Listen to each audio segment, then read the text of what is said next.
427장 찬송을 부르시겠습니다. 427장 찬송을 부르시겠습니다.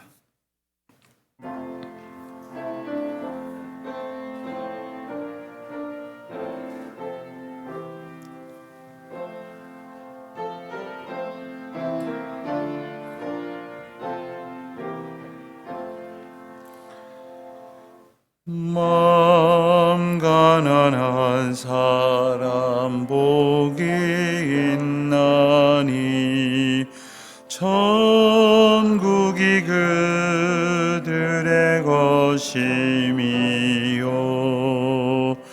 늘 애통하는 이 복이 있나니 그들이 위로를 받으리라. 온유한 사람은 복이 있나니 그 땅이 기업을 될 것이요 사모하는 이 복이 있나니 그들이 배부를 것이로다. 긍휼히 여기면 복이 있나니 긍휼히 여김을 받으리라. 마음 정결한 사람 복이 있나니 그들이 하나님 볼 것이라. 화평케 하는 이 복이 있나니 그들이 하나님 아들이요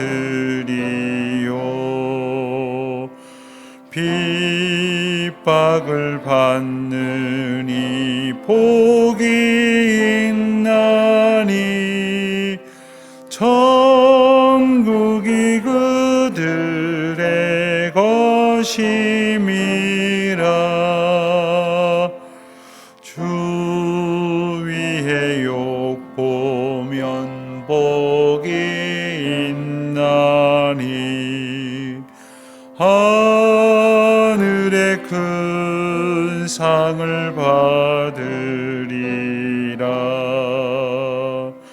성부와 성자와 성령께 영광 영원히 돌리세 할렐루야.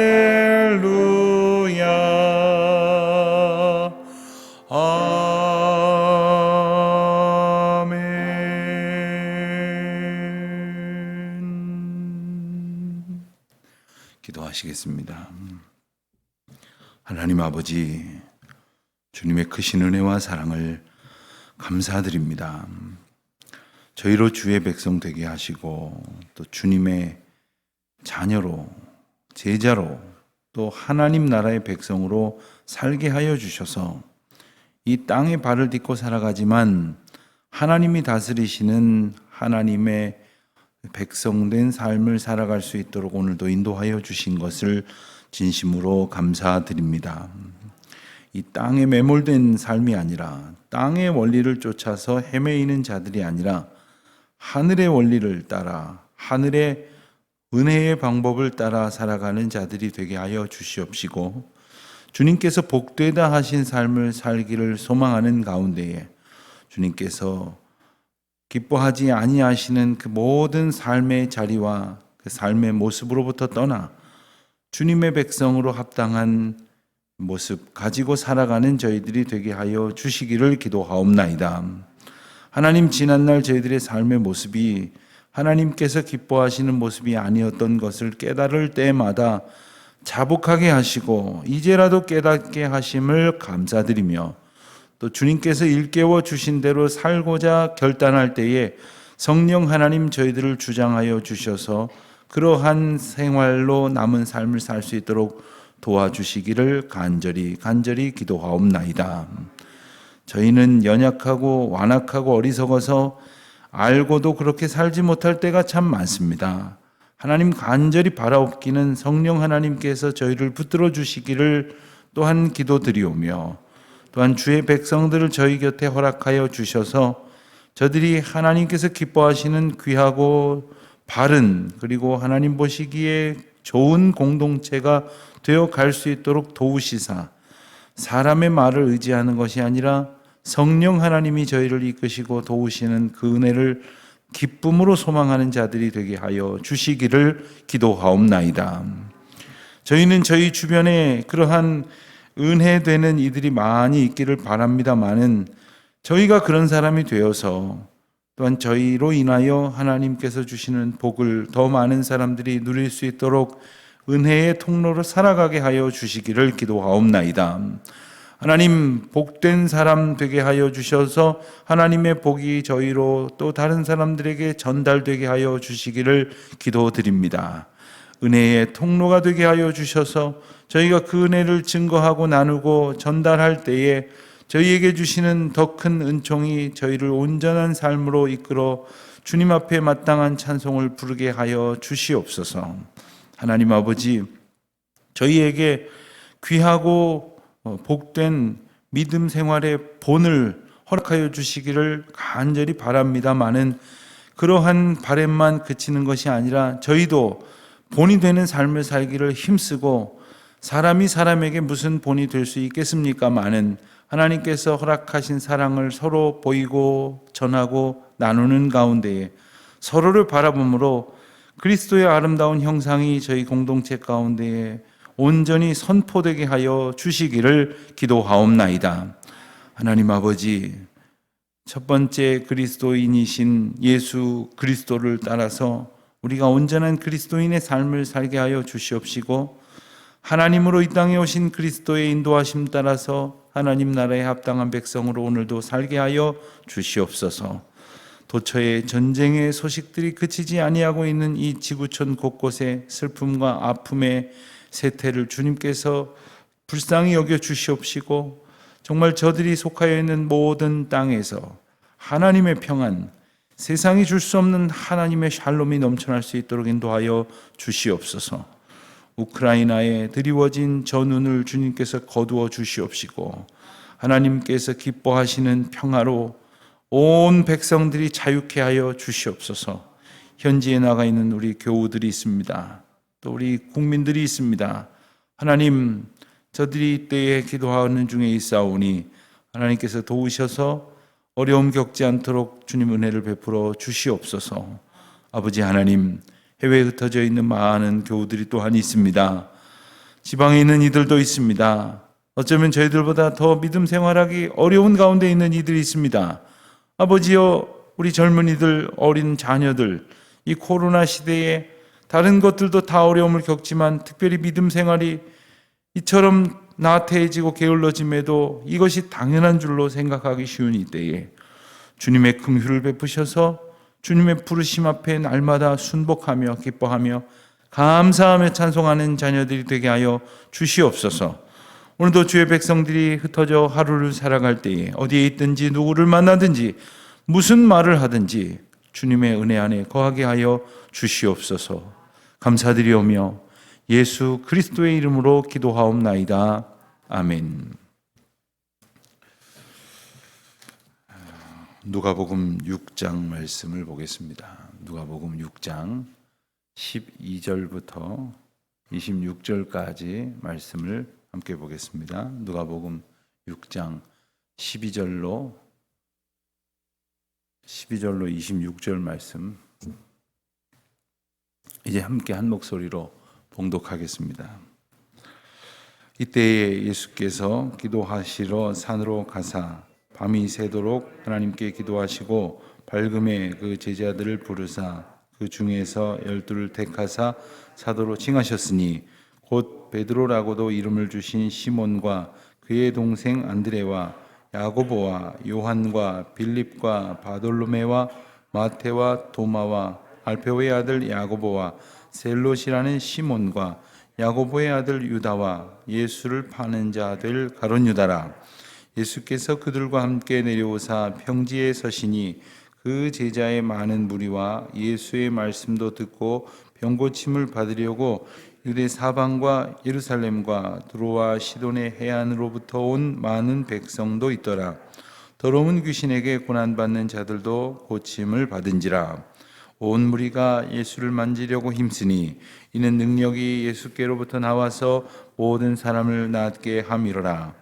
예수께서 눈을 들어 제자들을 보시고 이르시되 너희 가난한 자는 복이 있나니 하나님의 나라가 너희 것이며 지금 줄인 자는 복이 있나니 너희가 배부름을 얻을 것이며 지금 우는 자는 복이 있나니 너희가 웃을 것이며 인자로 말미암아 사람들이 너희를 미워하며 멀리하고 욕하고 너희 이름을 악하다 하여 버릴 때에는 너희에게 복이 있도다. 그날에 기뻐하고 뛰놀라. 하늘에서 너희 상이 큼이라. 그들이 조상들과 같이 하였느니라. 그러나 화 있을진저 너희 부요한 자여 너희는 너희의 위로를 이미 받았도다. 화 있을진저 너희 지금 배부른 자여 너희는 주리리로다. 화 있을진저 너희 지금 웃는 자여 너희가 애통하며 울리로다. 모든 사람이 너희를 칭찬하면 화가 있도다. 그들의 조상들이 거짓 선지자들에게 이와 같이 하였느니라. 아멘. 오늘 말씀은 예수님의 이 땅에서의 사역 가운데에 아주 중요한 사건인 제자들을 부르시는 대목이 나옵니다. 오늘 표현에서는 이제 12절 말미에서 보는 것처럼 12를 택하사 사도라 칭하셨으니, 이 복음서에는 이 사도라는 표현과 제자라는 표현이 혼용되고 있습니다. 제자라고 우리가 12제자라고 이제 불렀다라고 하는 말씀을 마태복음, 마가복음 이렇게 보고 지나왔는데, 이 누가가 사용하는 용어는 조금 다른 의미를 두고 있습니다. 그것은 이제 누가가 또 다른 저작인 사도행전에서도 사도라 칭했다고 하는 것을 보면 이제 이해가 좀 됩니다. 이 제자 공동체에서 처음에는 이제 예수님께서 많은 사람들이 따르고 또한 그들 가운데에서 사람들을 하나님의 백성으로 파송하시고 보내시게 되었는데, 이제 그 시작하는 단계에서 12를 택하사 제자를 삼으셨다고 이렇게 성경은 전하고 있지 않습니까? 근데 이제 누가의 관점 가운데에서는 이제 사도행전을 짓는 것까지를 내다보면서, 혹은 사도행전을 짓는 것을 그 연속선상에서 누가복음의 기록을 전할 때에 이제 제자들이라고 불리워졌던 많은 사람들과 이 12사람의 제자들이 뭔가 구별되게 이렇게 칭해야 된다는 것을 이제 알게 되었습니다. 그리고 그것을 구별하는 의도로 이제 사도와 제자라는 표현을 구분해서 누가복음에서는 사용을 하고 있는 것입니다. 이 사도라고 하는 뜻은 보냄을 받은 자라는 뜻입니다. 제자는 이제 따른다는 의미, 따라가는 자들인데, 사도라는 의미는 여기에서 한 걸음 더 나아가서 그 따르던 이가 그 사명을 받아서 또다시 보냄을 받았다라는 아포스톨로스라고 하는 그 원어를 사용하고 있는 의미입니다. 그런데 하나님께서는 지금은 이제 우리가 오늘 보는 이 본문 말씀에서는 제자들을 지금 부르시고 훈련시키시고 예수님과 함께 예수님의 사역을 하게 하시는데, 이제 훗날 이제 예수님께서 그 사명을 주시고 파송을 하시죠. 그리고 이제 예수님께서 승천하시면서 영구적인 파송을 하십니다. 그 보냄을 받은 자라는 의미의 사도라는 호칭을 이제 이미 사용하고 계시는 것입니다. 그런데 이 12를 부르실 때에 예수님께서 그보다 먼저 하신 것은 기도하시러 산에 가셔서 밤이 새도록 하나님께 기도하시고, 그리고 이 일을 행하셨다라고 하는 것을 주목해야 합니다. 그러니까 하나님의 일을 우리가 감당할 때에, 또 이 땅의 일을 감당하는 듯하지만 그 일을 하나님께서 맡기신 것으로 믿고 의지하며 그 일을 감당해야 할 때에 누구보다도 먼저 기도하신 예수님을 우리가 기억하고 우리도 하나님께 그 뜻을 구하고 그리고 하나님께로부터 그 마음이 온전히 주장되어지기를 의탁하고 또한 하나님께서 주시는 계시의 뜻을 받들어 그 길로 순종하며 나아가야 한다는 것입니다. 우리는 기도할 때에 내가 원하는 것을 얻고자 하는 대로 이걸 주십시오. 주실 때까지 기도하겠습니다. 하루고 이틀이고 내가 물러서지 않겠습니다. 사실 이 기도는 기도가 아닙니다. 이거는 하나님 앞에 시위하는 겁니다. 애들 말로 땡깡 부리는 겁니다. 주실 때까지 기도한다니요. 그것은 그 때의 주권을 하나님께서 가지고 계신 그 때의 주권을 내가 억지로 가져오겠다는 거죠. 그것은 하나님의 주권을 내 마음대로 하겠다는 것과 다름이 없습니다. 이 기도 자체의 교만이 배어져 있는 겁니다. 그러나 여러분, 기도를 온전히 하다 보면 이것이 하나님의 때에 하나님의 방법으로 되어질 것이라는 것을 알게 됩니다. 어쩌면 기도하는 동안에 우리 마음 가운데 내가 원하는 것과 아직은 알지 못하지만 하나님이 원하시는 것 사이에서 기도하게 되어지면 성령께서 우리를 주장하시는 은혜가 무엇이냐면 우리의 생각이 하나님의 뜻과 앞에서 온전하지 않게 되어졌다는 것을 깨달아 가게 됩니다. 이게 자꾸 옅어지는 거죠. 어느 날 하나님이 은혜를 베풀어 주셔서 그 생각의 부질없음을 깨닫게 됩니다. 이것을 가지고 기도했다는 것 자체를 회개하게 됩니다. 그리고 하나님 앞에 하나님께서 주신 그 뜻이 선명하게 드러나는 은혜를 얻게도 되는 것이죠. 14절에 또 말씀을 보면 16절까지의 말씀에서 이 사도들의 12사도의 명단이 나옵니다. 조금 특별한 것이 있다면 이제 15절 말미에 나오는 알페오의 아들 야고보와 셀롯이라는 시몬에 대해서 셀롯 당원이었다라고 하는 설명을 덧붙입니다. 그러니까 셀롯 당원이라고 하는 사람들은 열심 당원이라고 이제 번역이 많이 되어 있는데 그 유대 분파 가운데의 소수이지만 나름대로 어떤 분명한 자기 의지들을 가지고 있는 그러한 파벌이었습니다. 바리새파, 사두개파, 이런 파는 들어보셨겠지만 그들과 함께 비록 그들에 비해서는 적은 인원이었지만 나름대로 그 열심의 의지를 가지고 모였던 이들 중에도 예수님을 따르는 이들이 있었고 그들 가운데의 한 사람인 시몬이 제자로 이렇게 사도로 부름을 받았다는 사실을 설명해 주는 대목입니다. 16절에 보면 야고보의 아들 유다와라는 표현이 나오는데 여기에 나오는 명단이 다른 복음서에서 나오는 명단과 굳이 조금 다른 점을 찾자면 바로 이 야고보의 아들 유다가 다른 성경에서는 다데오라고 하는 이름으로 이제 불리워졌던 인물입니다. 성경학자들은 이 전후 내용을 이렇게 살펴볼 때에 그가 예수를 파는 자들 가론 유다와 이 사람도 불리우기는 유다라고 불렸죠. 그래서 유다와 유다 이렇게 헷갈리니까 오늘 말씀에서도 분명하게 기록을 했지만 나중에 다데오라고 하는 이름을 같이 사용했었을 것인데 그 이름으로 이제 다른 사람들에게 알려지는 이름을 삼았다. 이렇게 이제 보는 견해가 있습니다. 17절 이하의 말씀을 보면 예수님께서 이제 12를 세우시고 그 12를 데리고 함께 이제 사람들 앞에 내려오셨습니다. 평지에 서셨다고 했습니다. 여기서 말하는 평지라고 하는 것은 예수님께서 많은 무리들이 있는 곳으로 내려오셨다는 뜻이 됩니다. 그러니까 예수님을 따라서 사람들이 산에까지 따라 올라오기도 했었는데 예수님께서 내려오셨을 때에 그 자리에는 많은 무리가 있었고 또 병고침을 받으려고 말씀도 들으려는 목적을 가진 많은 사람들이 몰려왔는데 그들이 어디에서부터 왔느냐? 첫째 유대 사방, 또 예루살렘. 유대 사방과 예루살렘이라는 말에서 많은 이스라엘 백성들이 찾아왔구나라는 짐작을 할 수 있는데 그 뒤를 보면 두로와 시돈의 해안으로부터 온 많은 백성도 있더라 했습니다.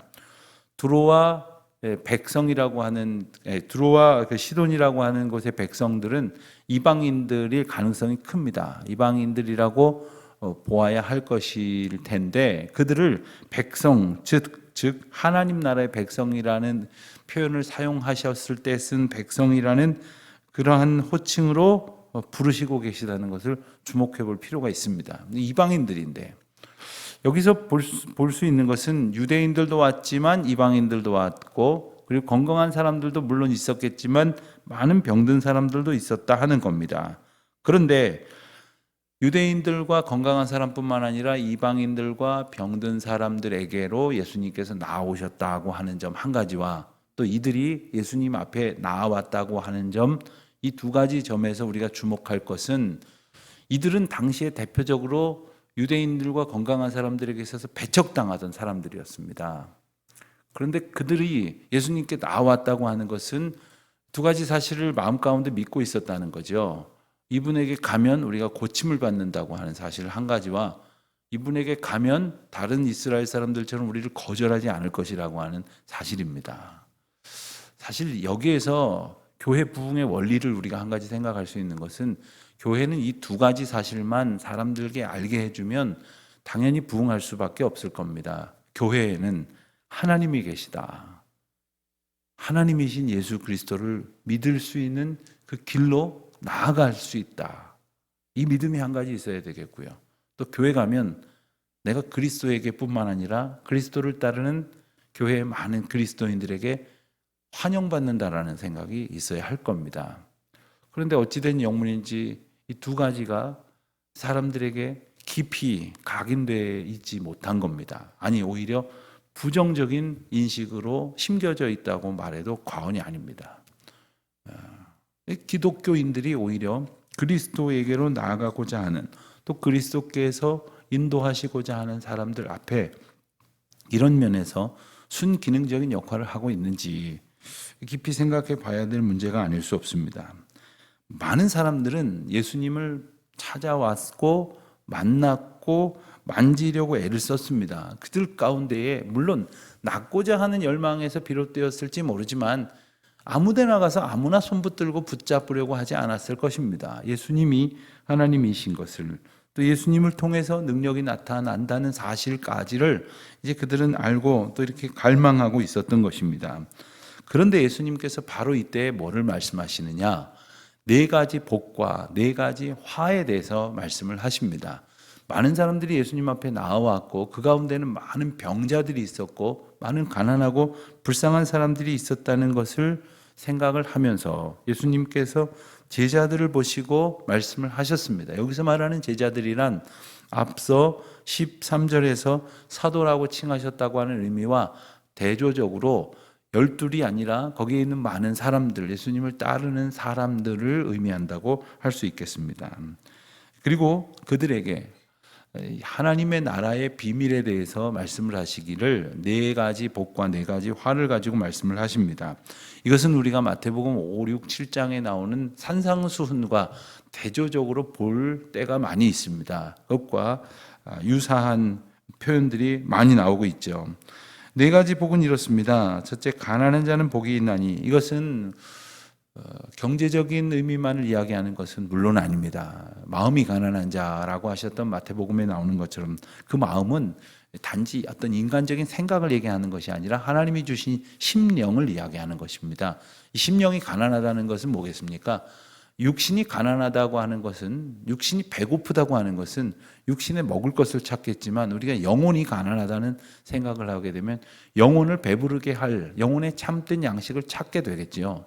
그것을 구하는 자들, 그것에 대한 진정한 소망과 갈망이 있는 자들이냐 하는 겁니다. 우리가 똑같이 배고프면 다 밥을 찾습니다만 똑같이 영적으로 궁핍해 있는데도 하나님의 은혜를 똑같이 찾지 않습니다. 오히려 더 강팍해져 가는 사람들이 있습니다. 오히려 그 남은 정말 인간적인 생각으로만 자기를 끌고 가려는 사람이 있습니다. 내가 정말 영적으로 피폐해졌다고 하는 생각을 가지면 주님 앞에 나아가서 진정한 은혜를, 강물처럼 흘러가는 그 은혜를 내가 만나고 그 안에 깊이 잠기는 은총을 구해야 될 텐데 그러지 않는 사람들이 있다는 겁니다. 여러분, 우리가 육신이 병들었다고 생각을 하면 당연히 병원에 갑니다. 그날로부터 안 좋은 것 끊고 좋은 것 먹어가면서 의사 선생님이 시키는 대로 해서 어쨌든 고침을 받으려고 합니다. 그런데 우리 영혼이 병들었다고 한다면 우리는 어떻게 해야 옳겠습니까? 근데 영혼이 병들었는데도 불구하고 당장 세상에 매여 있는 삶이 오히려 불편함이 없다고 여기면서, 오히려 편해졌다고 여기면서 육신이 이끄는 대로 나의 영혼이 병들었음에도 불구하고 그렇게 따라가는 사람이 있다는 거죠. 바로 그러한 사람들이 어떤 사람인지, 그렇지 않고 하나님의 은혜를 구하는 사람이 어떤 사람인지 네 가지 경우를 통해서 이 말씀을 주시는 겁니다. 또한 21절에 보면 줄인 자는 복이 있나니 배부를 것이며, 여기서 줄이다라고 하는 것은 또 육신의 배고픔만을 의미하는 것이 아니라 고난을 당해서 어려움을 겪고 고통을 겪는 자들을 의미하는 표현입니다. 그리고 지금 우는 자는, 슬픔 속에 잠겨있는 자는 복이 있나니 너희가 웃을 것이라고 했습니다. 여러분, 아주 즐거운 중에 있는 사람이 웃게 될 일을 겪는다면 그 감격이 뭐 별 차이가 없을 겁니다. 안 그래도 즐거운데 말이죠. 근데 큰 슬픔에 빠져 있는 사람이 크게 웃을 일을 만난다면 그 차이가 아주 클 것입니다. 기쁨의 은혜를 얻는 그 감격의 차이가 아주 클 것이겠습니다. 이렇게 한번 생각을 해보십시오. 여러분 앞에 아주 맛있는 음식이 한 접시씩 이제 주어졌다고 생각하십시오. 그런데 아주 배고픈 분이 있고 아주 배가 그냥 막 여기까지 이렇게 찼다고 할까요? 아주 배가 불러서 오히려 불편할 정도의 사람이 있다고 한번 생각해 보십시오. 그 음식을 누가 기뻐하겠습니까? 누가 그 음식을 맛있게 먹겠습니까? 여러분, 영혼의 굶주림을 아는 사람이 하나님 앞에 영혼의 은혜를 얻을 사람이겠죠. 또한 네 번째 복으로는 너희를 미워하는, 그래서 멀리하는 사람, 욕하고 그리고 버릴 사람들, 그런 대우를 받는 사람이 복이 있다고 말씀을 하셨습니다. 여러분, 우리가 세상에서 조금만 기분 나쁜 일을 겪어도 막 자존심 상해합니다. 감히 나한테. 그런데 여러분, 때로 말이죠, 우리가 자녀들을 키우다 보면 그런 일을 겪을 때도 있어요. 내가 잘못한 건 아닌데 갑자기 우리 아이가 옆에서 장난치다가 옆에 있는 사람 옷에다가 뭘 좀 이렇게 흘렸거나 묻혔다고 하면 어떻습니까? 아이고 미안합니다. 제가 닦아드릴게요. 정말 잘못했습니다. 뭐 이럽니다. 기꺼이 그런 상황을 당합니다. 그런데 때로는 어떤 일을 하는 과정 가운데서 때로는 어떤 내가 직업상의 어떤 경제적인 유익을 위해서 그럴 때도 있습니다. 그러나 오늘 본문에서는 그것과는 차원이 다른 이야기를 합니다. 예수 그리스도로 인하여 미움을 받는 자는 복이 있다고 말씀을 하셨어요. 왜냐하면 그 길이 예수님의 길이기 때문입니다. 예수님은 우리를 위하여 미움을 당한 정도가 아니라 목숨을 내어주셨어요. 그런데 우리가 내가 잘못해서가 아니라 예수 그리스도를 위하여 사는 가운데에 미움을 받는다, 핍박을 받는다, 공격을 받는다, 엉뚱한 소리를 듣는다, 억울한 말을 듣는다. 그것은 예수님이 걸어가신 길을 걷게 되어지니 당연히 복된 것이지요. 예수님께서 하나님께로부터 얻은 그 무한한 은혜와 복을 우리도 누릴 수 있게 되는 것입니다.